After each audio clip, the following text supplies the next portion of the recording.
नमस्कार, बहुत स्वागत आपका इस बुलेटिन में। मैं हूं आपके साथ अवंतिका श्रीवास्तव। सबसे पहले चर्चा पीएम के अनुष्ठान को लेकर आपको करें, क्योंकि प्रधानमंत्री नरेंद्र मोदी जिनकी तरफ से सीधा संदेश था कि अलग अलग बीजेपी शासित प्रदेशों में अलग अलग मंदिरों में पहुंचकर जनप्रतिनिधियों को साफ सफाई करनी है। मध्य प्रदेश, छत्तीसगढ़ में भी इसी प्रकार की तस्वीरें सामने आई हैं। मुख्यमंत्री डॉक्टर मोहन यादव उज्जैन पहुंचे। श्री राम जनार्दन मंदिर में सीएम ने झाड़ू लगाई है, साफ सफाई की है। रायपुर में भी इसी प्रकार का दृश्य देखने को मिला है।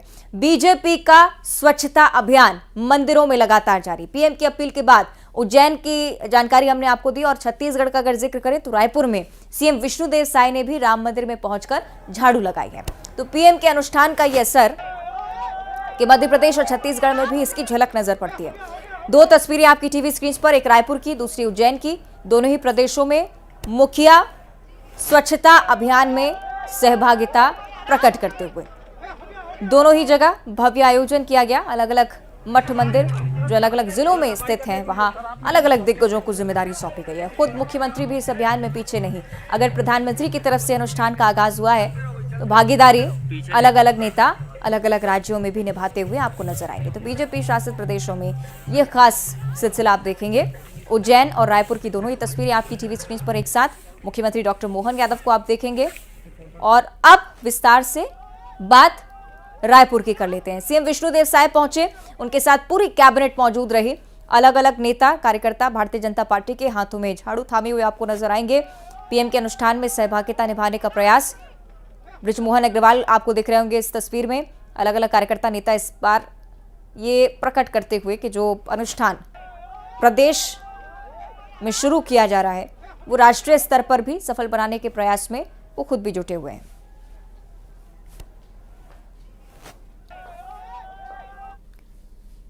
और उज्जैन का जिक्र करेंगे, जहां सीएम डॉक्टर मोहन यादव की संभागीय बैठक हुई। सिंहस्थ 2028 को लेकर समीक्षा लगातार चल रही है। ओंकारेश्वर के प्लान पर भी चर्चा की जा रही है। शिप्रा शुद्धिकरण कार्यों की समीक्षा बैठक है। सीएम ने विकास कार्यों की समीक्षा की है। उज्जैन में जब मौजूद हैं मुख्यमंत्री डॉक्टर मोहन यादव, तो प्रयास उनकी तरफ से यही कि विकास कार्य में लगातार प्रगति चलती रहे।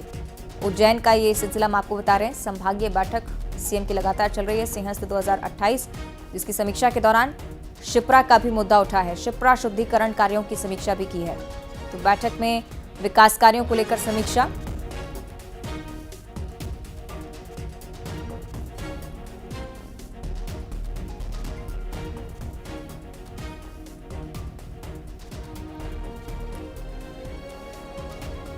सीएम डॉक्टर मोहन यादव, संभागीय बैठक, सिंहस्थ 2028 को लेकर समीक्षा लगातार चल रही है। ओंकारेश्वर के प्लान पर भी चर्चा। शिप्रा शुद्धिकरण कार्यों की समीक्षा बैठक हुई है। विकास कार्यों को लेकर समीक्षा की गई मुख्यमंत्री की तरफ से। सीधे आपको लिए चलेंगे इंदौर, हमारे उज्जैन, हमारे से अजय पटवा वहां से हमारे साथ जुड़ रहे हैं। अजय, उज्जैन में शायद बैठक अभी भी जारी, क्या कुछ चल रहा है वहां पर, बताइएगा। ये देखिए, मुख्यमंत्री डॉक्टर मोहन यादव के द्वारा जो अधिकारियों के साथ समीक्षा बैठक की जा रही है, जिसमें उज्जैन में 2028 में होने वाले सिंहस्थ मेले को लेकर समीक्षा बैठक की जा रही है। सबसे ज़्यादा जोर शिप्रा शुद्धिकरण को लेकर किया जा रहा है, क्योंकि करोड़ों की संख्या में श्रद्धालु यहाँ पर आएंगे और माँ शिप्रा के तट पर जो स्नान करेंगे। तो ऐसे में जो गंदे नाले मिल रहे हैं उसको कैसे रोका जा सके, इसको लेकर इंदौर और देवास के कलेक्टरों को भी पहले से ही जो मुख्यमंत्री ने दिशा निर्देश किए कि इसको लेकर प्लान तैयार किया जाए और जो नाले मिल रहे हैं उनको कैसे शिप्रा से दूर किया जाए। साथ ही इसके जो है उज्जैन में जो विकास कार्य है, जो सिंहस्थ का मेला होना है, उसको लेकर क्या तैयारियां हैं और कैसे इसको भव्य बनाया जाए, इस मेले को लेकर, इन सब विकास कार्यों को लेकर जो है एक बैठक चल रही है। बैठक में और भी कई जो फैसले होना है, जिसको लेकर जो समीक्षा बैठक है, इसको लेकर अधिकारियों को दिशा निर्देश दिए जाएंगे कि आगे कैसे रूपरेखा तैयार की जाए, क्योंकि करोड़ों की संख्या में श्रद्धालु और साधु संत यहाँ पर सिंहस्थ के मेले में आएंगे। ठीक है, तो यानी कि अभी से जब टारगेट सेट किया जाएगा तभी 28 को लेकर एक अच्छी खासी व्यवस्था देख पाएंगे। बहुत शुक्रिया आपका अजय इस पूरी जानकारी के लिए। यानी कि बैठक लगातार जारी। और उज्जैन की खबर के बाद जिक्र शिवपुरी की खबर का, जहां रफ्तार का कहर देखने को मिला है। तेज रफ्तार बाइक ने स्कूटी को टक्कर मारी। हादसे का सीसीटीवी सामने आ चुका है। स्कूटी सवार गंभीर रूप से घायल है। कोलारस कस्बे के जगतपुर तिराहे की पूरी घटना। शिवपुरी से खबर हम आपको बता रहे हैं। हादसे का सीसीटीवी फुटेज भी सामने। ये एक्सक्लूसिव तस्वीरें आपकी टीवी स्क्रीन पर। ये देखिए, आमने सामने की भिड़ंत, भीषण टक्कर। बाइक ने स्कूटी सवार को किस प्रकार टक्कर मारी और कितनी तेज रफ्तार में सामने से गाड़ी आ रही थी, ये भी आप देखिए। आमने सामने की भिड़ंत, बेहद ही भीषण दुर्घटना। स्कूटी सवार गंभीर रूप से घायल है, अस्पताल में इलाजरत। कोलारस कस्बे के जगतपुर तिराहे की घटना बताई जा रही है। एक्सक्लूसिव तस्वीरें हम आपको दिखा रहे हैं हादसे की। सीसीटीवी कैमरे जिसमें ये दृश्य कैद हुआ है। सीधा संदेश की सावधानी बरतना आपके लिए बहुत ज्यादा जरूरी है। जरा सी चूक, जरा सी लापरवाही और निष्कर्ष इस प्रकार के हादसों को लेकर। आमने सामने की भीषण भिड़ंतें, काफी तेज रफ्तार में बाइक सवार रहा, स्पष्ट करती हैं तस्वीरें। इसी आधार पर प्रयास ये भी कि कार्रवाई हो पुलिस की तरफ से संज्ञान इस पूरे मामले को लेकर। और स्कूटी और बाइक सवार दोनों ही बुरी तरह से घायल हुए हैं। हादसे का सीसीटीवी फुटेज हम आपको दिखा रहे हैं और मौके पर भी लोग सहायता के लिए आए। सहयोगी अशोक अग्रवाल हमारे साथ फोन लाइन पर जुड़ रहे हैं। अशोक, अब तस्वीरें हम देख रहे हैं किस प्रकार हादसा हुआ, बात की क्या स्थिति? अवंतिका, मैं आपको बता दूं, ये शिवपुरी जिले के कोलारस कस्बे के जगतपुर चौराहे की घटना है, जहां पर ये एक स्कूटी सवार रोड क्रॉस कर रहा था, तभी अचानक सामने से आ रही एक बाइक ने उसमें जोरदार टक्कर मारी। इस हादसे में गंभीर रूप से एक व्यक्ति घायल हुआ है, जिसे पहले शिवपुरी जिला चिकित्सालय लाया गया। उसके बाद उसकी गंभीर हालत को देखते हुए उसे ग्वालियर रेफर कर दिया गया है। अभी उसकी हालत चिंताजनक बनी हुई है। जी ठीक है, बहुत शुक्रिया आपका अशोक जानकारी के लिए।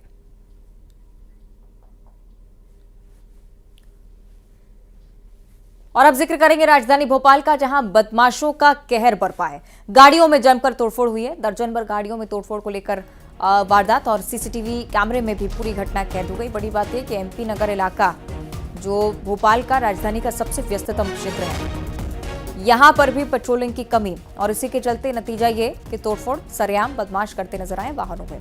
फरार आरोपी की तलाश पुलिस की तरफ से की जा रही है। लैटिट्यूड लाउंज के ठीक बाहर का ये मंजर, अलग अलग बदमाश आपको नजर आएंगे, हाथ में लाठी डंडे रॉड लिए, वाहनों में तोड़फोड़ का प्रयास, रंजिश रही, असामाजिक तत्वों की तरफ से ये सब हुआ है, महज मजे के लिए ये सब किया गया। ये तमाम चीजें हैं जो जांच के पहलू हैं। पुलिस की तरफ से जांच लगातार चल रही है। आरोपियों की पहचान को लेकर भी प्रयासरत पुलिस।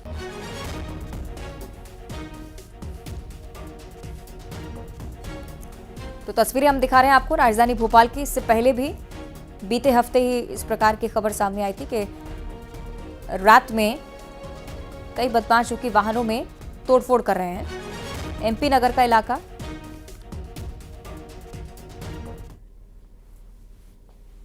और बुरहानपुर का जिक्र करेंगे, जहां खड़ी फसल पर बुलडोजर एक्शन हुआ है। विस्थापित किसानों की फसल पर बुलडोजर चला।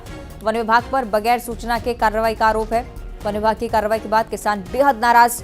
वन क्षेत्र असीर के नसीमपुरा का पूरा मामला। बुरहानपुर से खबर हम आपको बता रहे हैं। वन विभाग पर यह आरोप के सूचित नहीं किया गया था कार्रवाई होगी। बुलडोजर लेकर वन विभाग का अमला सीधे पहुंचा, उसके बाद खड़ी फसल को रौंद डाला। सहयोगी गणेश कुमार हमारे साथ फोन लाइन पर जुड़ रहे हैं। गणेश, क्या है पूरा मामला? जी अवंतिका, बताना चाहूंगा कि बुरहानपुर जिले के नसीमपुरा बीट क्रमांक 138 का ये मामला है, जहां पर वन विभाग ने ग्रामीण किसानों की खड़ी फसलों पर बुलडोजर चलाने की कार्रवाई की है। ग्रामीण आक्रोशित है। ग्रामीणों का कहना है कि बिना सूचना के ही जो है वन विभाग ने ये कार्रवाई की है। ग्रामीणों का कहना है कि 45 वर्षों पूर्व भगवंत सागर बांध का जब निर्माण हुआ था, तो उस वक्त जो है शासन ने ग्रामीणों को विस्थापित किया था। ये जमीनें जो है वो शासन स्तर पर ही मिली थी, लेकिन वन विभाग ने जो है वो निर्दयता पूर्वक जो है इस तरह की कार्रवाई की है, जिसकी वजह से किसानों की जो मेहनत से खड़ी की गई फसलें थी वो बर्बाद हो चुकी है और किसान जो है वो उन्हें अब आर्थिक संकट का सामना करना पड़ेगा, बेघर होना पड़ेगा। अवंतिका, ठीक है, बहुत शुक्रिया आपका गणेश इस पूरी जानकारी के लिए। तो ये तस्वीरें जो ये बयां भी करती हैं कि किस प्रकार वन विभाग फौरन कार्रवाई के लिए पहुंचता है।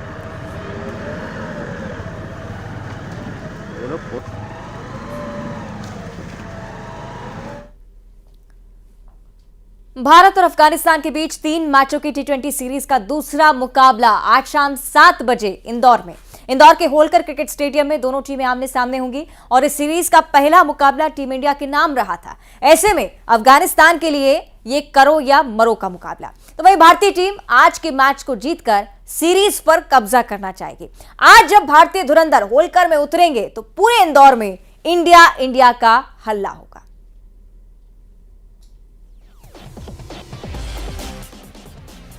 इंदौर में गूंजेगा इंडिया इंडिया का शोर। भारतीय खिलाड़ियों के बल्ले से निकलेगी रनों की आग। ठंड में भी अफगानियों को आ जाएगा पसीना। जब रोहित की सेना का होलकर में मचेगा हल्ला। विराट का ठाठ होगा, रिंकू का राज होगा। दुबे अफगानियों को दिखाएंगे सितारे, भारतीय गेंदबाज उड़ाएंगे गिल्लियां। आज सब होगा, रन बरसेंगे, विकेट गिरेंगे और टीम इंडिया सीरीज फतह करेगी। भारतीय क्रिकेट टीम इस समय अफगानिस्तान के खिलाफ 3 मैचों की T20 सीरीज खेल रही है। इस सीरीज का पहला मैच मोहाली में खेला गया था, जिसमें टीम इंडिया ने जीत हासिल की थी। भारत इस सीरीज में 1-0 से आगे है। अब नजरें सीरीज पर हैं। आज रोहित के रणबांकुरे ऐसा रंग दिखाएंगे कि जीत का झंडा लहराएंगे। भारत का होलकर स्टेडियम में T20 फॉर्मेट में अच्छा रिकॉर्ड रहा है। होलकर में T20 में टीम इंडिया अब तक कुल 3 मैच खेली है, जिसमें से 2 में जबरदस्त जीत हासिल कर चुकी है। ये तो T20 की बात हो गई। अब बात इस मैदान में खेले गए सभी फॉर्मेट के मैच पर। होलकर में टीम इंडिया कुल 13 मैच खेल चुकी है, जिसमें से 11 मैच में जीत हासिल की। ये तीनों फॉर्मेट की बात हो रही है। भारतीय टीम ने टेस्ट, वनडे और T20 में इस मैदान पर 11 मैच जीते हैं और 2 में हार का सामना किया है। टीम इंडिया का ओवरऑल परफॉर्मेंस दमदार रहा है। अफगानिस्तान के खिलाफ भी टीम इंडिया ने शानदार प्रदर्शन किया। T20 में भारत और अफगानिस्तान के बीच कुल 6 मैच हुए। भारत ने 5 मैचों में जीत हासिल की और 1 मैच बेनतीजा रहा। ये आंकड़े बता रहे हैं कि भारतीय टीम हमेशा से अफगानिस्तानियों पर भारी रही है। आज एक बार फिर टीम इंडिया शानदार प्रदर्शन कर सीरीज को अपने नाम करने की कोशिश करेगी। Bureau report, news 18। तो इंदौर का जिक्र कर रहे हैं और निश्चित तौर पर भरपूर उत्साह क्रिकेट प्रेमियों में आज के इस मैच को लेकर, चूंकि कई महत्वपूर्ण पहलू हैं जो इस बार इस मुकाबले से जुड़े हुए हैं। साल 2024 T20 वर्ल्ड कप, इससे पहले अफगानिस्तान के खिलाफ की आखिरी सीरीज, विराट कोहली का लौटना एक बार फिर से सीरीज में, तमाम चीजें उत्साह को दोगुना करती हुई। सीधे आपको ले चलेंगे सही कि मिथिलेश गुप्ता के पास। मिथिलेश, इंदौर में जब चल रहा हो मैच, तब मुझे लगता है कि उत्साह में तो कहीं कमी नहीं होती है। शाम 7 बजे से पहले कितने क्रिकेट प्रेमियों को आप देखेंगे, किस तरह का उत्साह इस बार एक्सपेक्ट किया जा रहा है?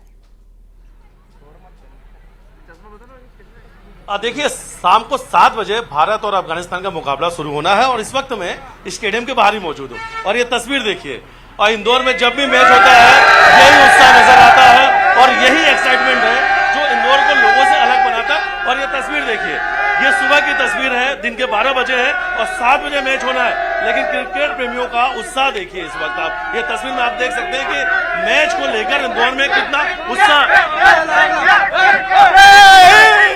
भारत के आगे बढ़े क्या? इंडिया जीतेगी, इंडिया को जीतना ही होगा। जीतेगी इंडिया, इंडिया, इंडिया। अफगानिस्तान वालों को आज अफगान जलेबी बना देंगे, जलेबी ठीक हो भैया। तो ये इंदौर है और इंदौर का जश्न आपको नजर भी आ रहा है। ये जबरदस्त उत्साह है। सुबह से ही क्रिकेट प्रेमी ग्राउंड पहुंच चुके हैं। ये तस्वीर में हम आपको दिखा रहे हैं और बड़े मुकाबले के लिए, रोमांचक मुकाबले के लिए इंदौर पूरी तरीके से तैयार है।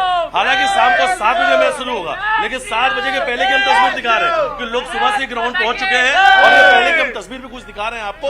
और ये देखिए, ये ग्राउंड के बाहर की तस्वीर है बाहर, और ग्राउंड के बाहर काफी संख्या में जो क्रिकेट प्रेमी है इस वक्त मौजूद है।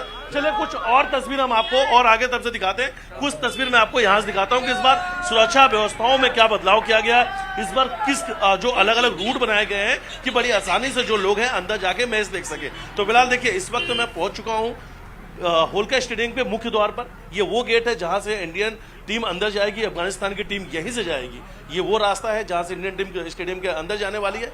बैरिकेड, ये देख सकते हैं तस्वीर में आप, बैरिकेडिंग लग चुकी है। इस बैरिकेडिंग से होते हुए लोग अंदर जाएंगे। अब धीरे धीरे क्रिकेट प्रेमियों का ग्राउंड पहुंचने का सिलसिला शुरू हो चुका है। अब बात करते हैं इंदौर के होलकर स्टेडियम की। तो इंदौर का होलकर स्टेडियम भारत के लिए हमेशा लकी ग्राउंड रहा। अगर एक दो मैच को ही छोड़ दें तो भारत के यहाँ जितने भी मुकाबले होते हैं भारत वो मैच जीतता है। और भारत के लिए सबसे बड़ी बात है कि यहाँ पर हाई स्कोरिंग मैच होता है और बैटिंग के लिए ये पिच बहुत बेहतर माना जाता है। तो बैट्समैन यहाँ पर बैटिंग करना चाहता है। और रही बात है कल की, जब भारतीय टीम यहाँ पे पहुंची थी प्रैक्टिस करने के लिए, तो करीब 2.5 से 3 घंटा रोहित शर्मा और विराट कोहली और यशस्वी जायसवाल पसीना बहाते नजर आए। यानी सीधा सा है कि नेट प्रैक्टिस हो चुकी है। बिल्कुल ठीक आप कह रहे हैं। और जो पैरामीटर्स जो आपने समझाए हैं मिथिलेश, इस मैच को लेकर मुझे लगता है कि सीरीज में अपना जो जिस प्रकार से टीम इंडिया का हमेशा ही जज्बा रहा है कि पूरी अच्छी स्कोर्स के साथ काबिज रहें, शायद वो अवतार चूंकि विराट कोहली की भी वापसी हो रही वो देखने को मिलेगा। बिल्कुल। हाँ, विराट कोहली जब भारतीय टीम यहाँ पे पहुंची थी 2 दिन पहले, तो उस दिन भारतीय टीम के साथ विराट कोहली नहीं आए थे। तो उस दिन शायद क्रिकेट प्रेमियों के अंदर या जो क्रिकेट फैंस है या विराट कोहली को जो चाहने वाले लोग हैं उनके अंदर निराशा थी कि विराट कोहली नहीं आया। लेकिन अगले ही दिन एक बड़ी खुशी आती है जब एयरपोर्ट पे विराट कोहली नजर आते हैं। उसके बाद सीधा होटल जाते हैं और होटल के बाद सीधा प्रैक्टिस करने भी ग्राउंड पहुंच जाते हैं। यानी कल आज का जो मैच होना है इसमें विराट कोहली खेलते हुए नजर आएंगे। और जब विराट, रोहित शर्मा, बिल्कुल बिल्कुल, और उत्साह यानी कि दोगुना होने वाला है मिथिलेश। अब इंतजार रहेगा तस्वीरों का, शाम के वक्त क्या तस्वीरें होती है। बहुत शुक्रिया आपका फिलहाल ये जानकारी पहुंचाने के लिए मिथिलेश।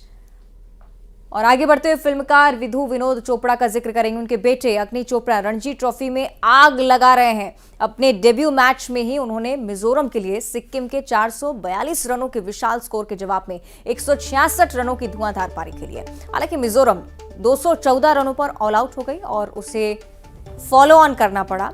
और 25 साल के अग्नि ने फिर फॉलो ऑन पर बल्लेबाजी करते हुए 92 रन बनाए, मिजोरम को 397 रन तक पहुंचाने में मदद की। अपनी दोनों पारियों के दौरान अग्नि ने कुल 30 चौके और 8 छक्के जड़े।